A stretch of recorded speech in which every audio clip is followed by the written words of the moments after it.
midday, there came I don't know what to call it, a hurricane, I think. Several times, almost turning around. It's sliding on the side for 3 times, and yeah.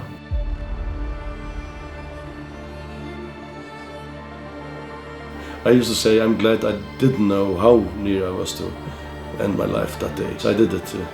That's why I'm sitting here. But that was, I think, the most scariest day in my life.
As a children to grow up in the Faroes, you have lot of opportunities to have a good life.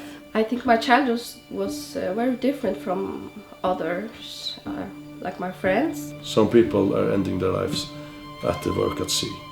I am Oli Rubeksen, and together with my wife Anna, we run Anna's family farm in the 9th generation. I'm Daniel. I'm 52 years old. I'm from Mitva, and I'm a fisherman. My name is Susanna Andreasen.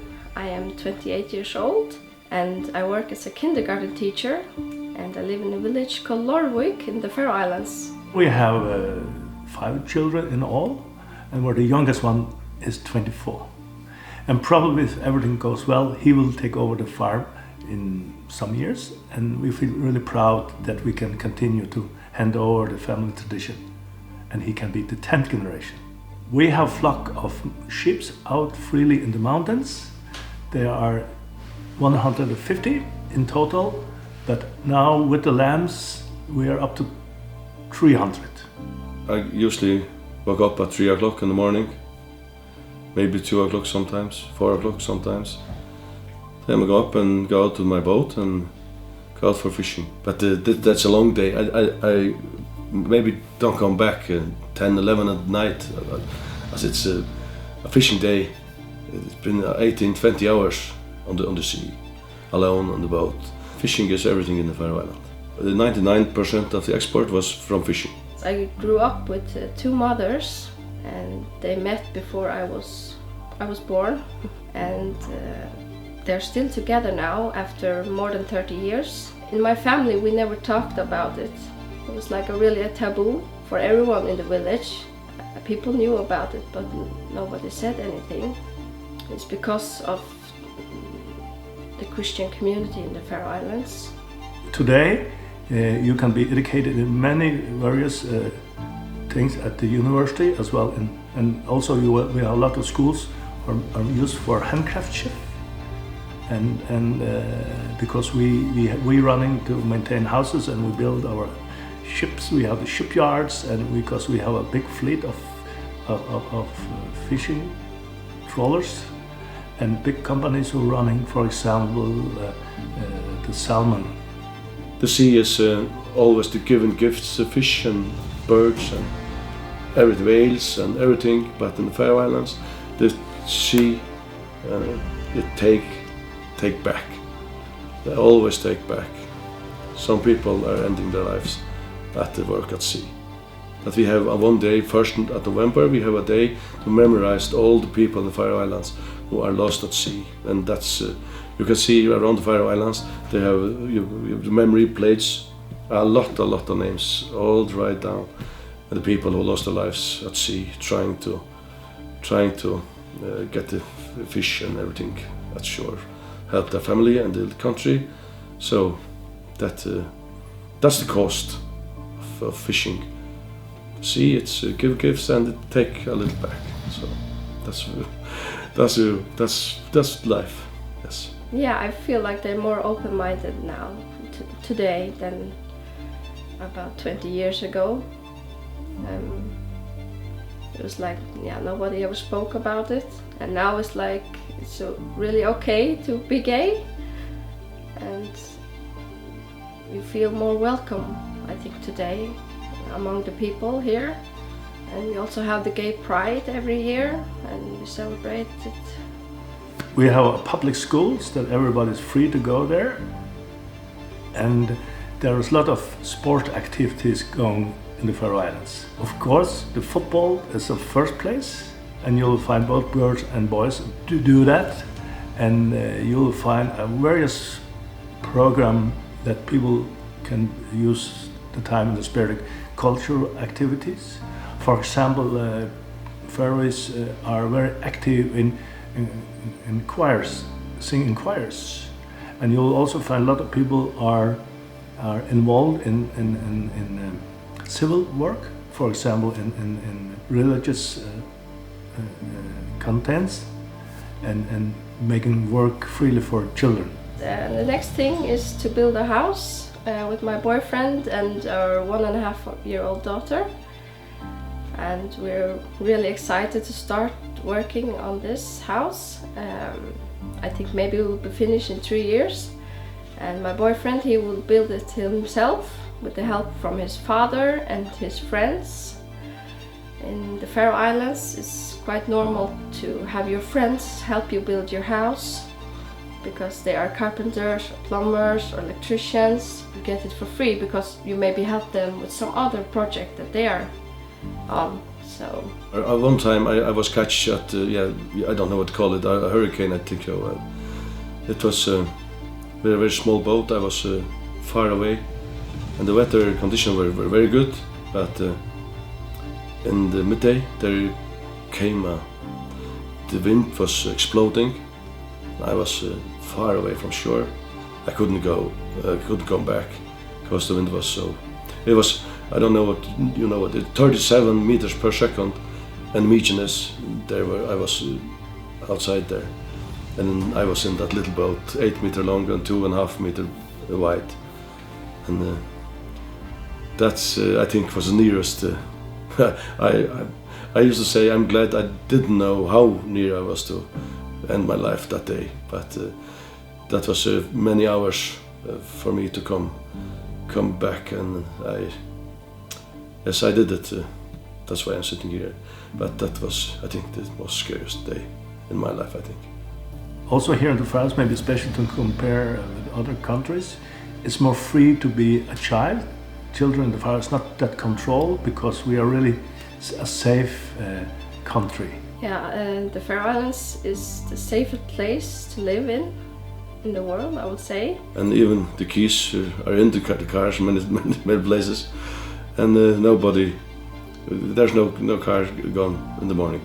So, for example, in the summertime, you can hear the children's voices up to midnight, because we have the light days in the summer, as well we have the darks, shortest days in the winter time. We can have all four seasons in just one day.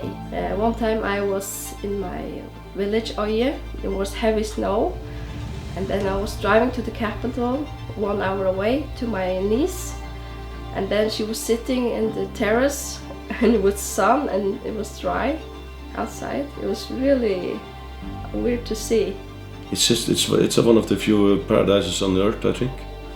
But summer, I would like to have a little more sun in the summer, but we have a minimum of crimes. That's very safe to stay here. People in the Faroe Islands are very, very friendly, I think.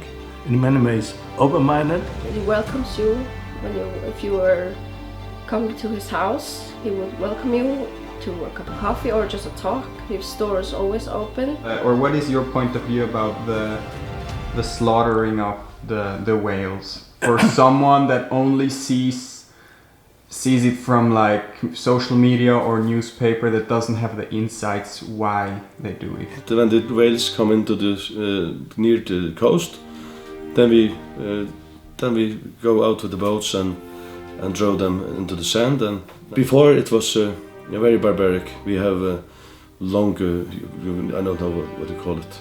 You kill them as a barbaric, yes. But now we have, in the later 20 years, we have done it much more human. Now we have this one, it's only one stick and is dead. The whale meat is like a good food source for those people who have the sickness CTD. Their body is lacking carnitine. It's like, I'm not quite into this, but it's like, so the body lacks carnitine, that's why they have to eat more meat. If you never have been seen a slaughterhouse inside, and then you see a slaughterhouse at the water, of course it's dramatic because it's blood. And actually the pilot whale was part of that. People survived here out in the North Atlantic. And people are asking us, why are not just taken in and have more vegetables? That does mean it's also had to be imported from somewhere else, for example in South America.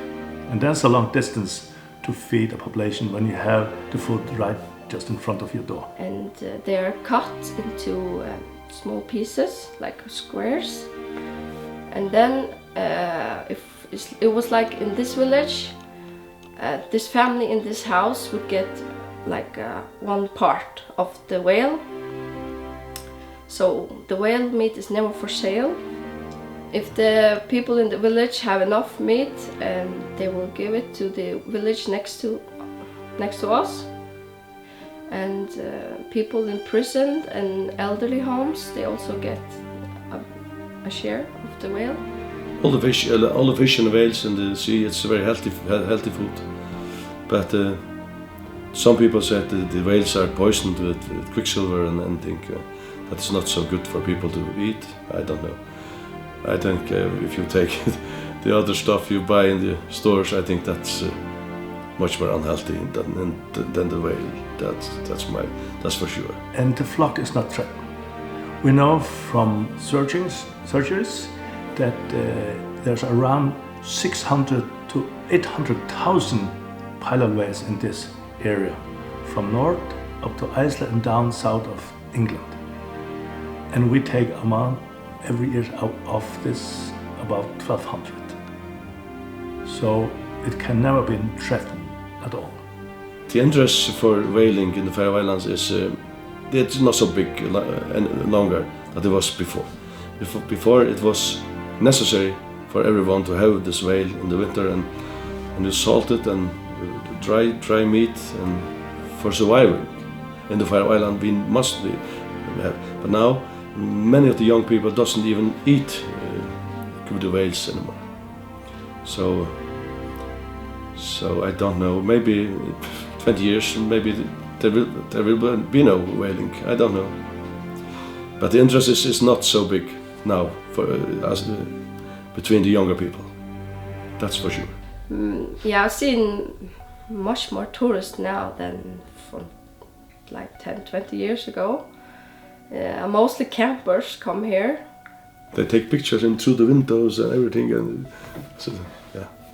And hikers. I got a friend now in Switzerland. She came and hiked all around the Faroe Islands, and yeah. And I've seen also on social media now more people from around the world come to the Faroe Islands and take a lot of pictures, and they're all really beautiful. But it's also really a lot of people coming here.